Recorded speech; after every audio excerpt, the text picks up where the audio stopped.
Sad story. It was going to be Right. Stone Temple Pilots, and Weiland and I had a discussion, and I said, this is your chance. Wow. The comment section from this video here, man, just blows my mind. Not at all what I really expected. Now, honestly, not to be a Gene Simmons apologist, because he could probably handle all that himself. He's a big boy. And however, you know, in this video, he does leave a gap there. And I always assumed when I was watching it, I was like, it's not like, hey, he talked to Scott Weiland and then he died right after. I think what he was meaning was he talked to him and said, hey, you know, this is your chance, get your stuff straight and everything. And then years later, it just didn't work out and he died. Now, Gene Simmons, being someone who's always said that he's never taken drugs or drank, or he's been around alcoholism and addiction, but doesn't have that personal understanding of what it's like to be an alcoholic or an addict, which says something, right?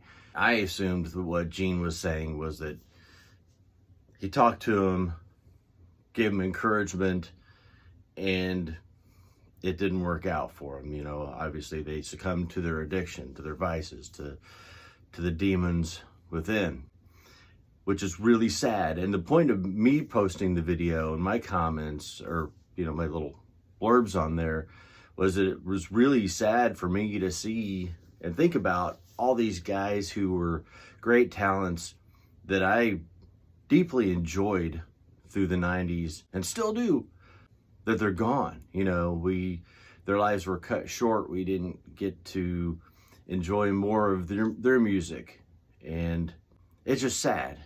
And I think Billy tried to echo that as well. I think Gene was echoing that. It's like the joy that these guys brought to their fans, to the people around them, they couldn't see it in themselves. Kind of part of addiction, that self-hatred that comes with that sort of thing. On TikTok, it has 65,000 views right now. Probably more by the time I post this video, but it wasn't my intent to stir that pot of hatred for Gene and even for Billy. I really enjoyed the interview, and I take Gene for who he is and who he was in rock and roll history.